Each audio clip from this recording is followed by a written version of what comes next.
हमारे साथ हैं छत्तीसगढ़ के गृह मंत्री ताम्रध्वज साहू जी। आइए जानते हैं, जिस तरीके से किसान आंदोलन लगातार बढ़ता चला जा रहा है, उनकी मांगें पूरी नहीं हो रही है, इस पर ये क्या कहना चाहेंगे?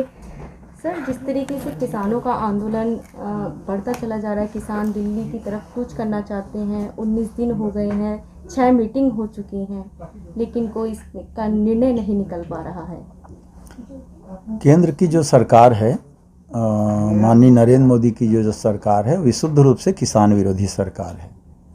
उनको बड़े बड़े कॉरपोरेट घराने की चिंता रहती है।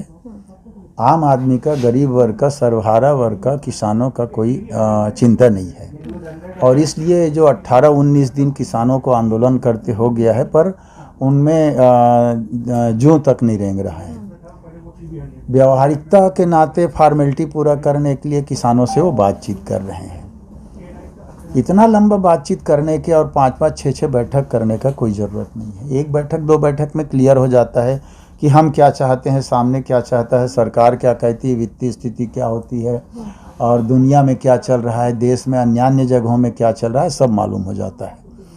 तो मैं समझता हूँ वो जानबूझ करके डिले कर रहे हैं ताकि बहुत लंबा किसान आंदोलन न खींच सके, इनमें फूट पैदा हो।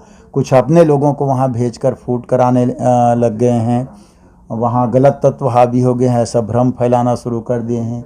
कुछ लोगों को, अपने ही लोगों को किसान संगठन के नाम से अपने पास बुलाकर कि आप जो कहेंगे हमको मंजूर है करके आवेदन दिलाना शुरू कर दिए। तो ये उनकी पॉलिसी है, प्री प्लान्ड। वो किसान की बात को मानना नहीं चाहते, इसलिए ऐसा कर रहे हैं। अच्छा, जिस तरीके से सर तमाम किसान यहाँ बैठे हैं, लेकिन विपक्षी पार्टी कहती है इसमें से कुछ खालिस्तानी हैं, पाकिस्तानी हैं, ऐसे आरोप भी लगाए जाते हैं। विपक्षी पार्टी नहीं, सत्ता पक्ष के लोग कहते हैं कि किसान आंदोलन में विपक्ष के लोग या खालिस्तान के लोग हैं करके। केंद्र की सरकार है, इतना बड़ा उनका अमला है, LIB, इंटेलिजेंस, CBI, CID, रात, दुनिया भर की संस्थाएं, उनकी सरकारें हैं वहाँ पर। एक पंजाब को अगर छोड़ दें तो हरियाणा में, यूपी में, सभी जगह तो कहाँ उनकी सरकार है बीजेपी के।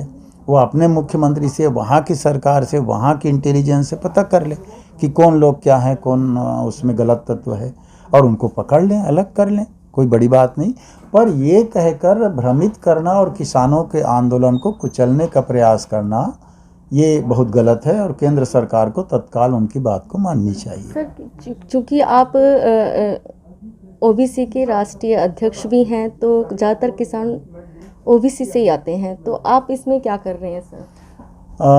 आदरणीय राहुल गांधी जी ने मुझे नेशनल चेयरमैन बनाया OBC कांग्रेस का। तब से OBC संगठन को मजबूत करने का काम हम लोग कर रहे हैं।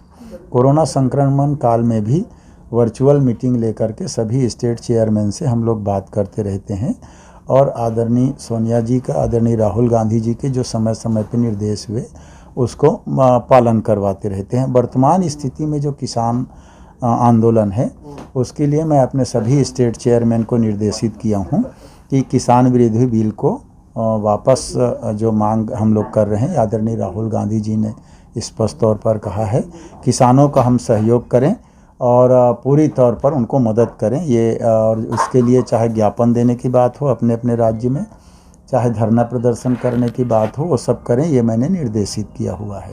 क्योंकि बीजेपी सरकार ये कह रही है कि ये तो जो बिल आया है ये किसानों के पक्ष में है, लेकिन कुछ लोग उन्हें भ्रमित कर रहे हैं और उन्हें जो है बहका रहे हैं। भ्रमित कुछ लोग नहीं कर रहे हैं, भ्रमित बीजेपी वाले कर रहे हैं कि आंदोलन कुचल दिया जाए या आंदोलन समाप्त हो जाए। भ्रमित करने का काम, क्योंकि हम लोग, हमारा बहुत स्पष्ट मानना है, भारतीय जनता पार्टी के लोग झूठ बोलने में बहुत माहिर होते हैं और दुष्प्रचार करने में माहिर होते हैं। तो निश्चित तौर पर ये भ्रम फैलाने का काम भी बीजेपी वाले ही कर रहे हैं। ठीक है सर, हमारे साथ बात करने के लिए धन्यवाद। तो ये थे हमारे साथ छत्तीसगढ़ के गृह मंत्री ताम्रध्वज साहू जी।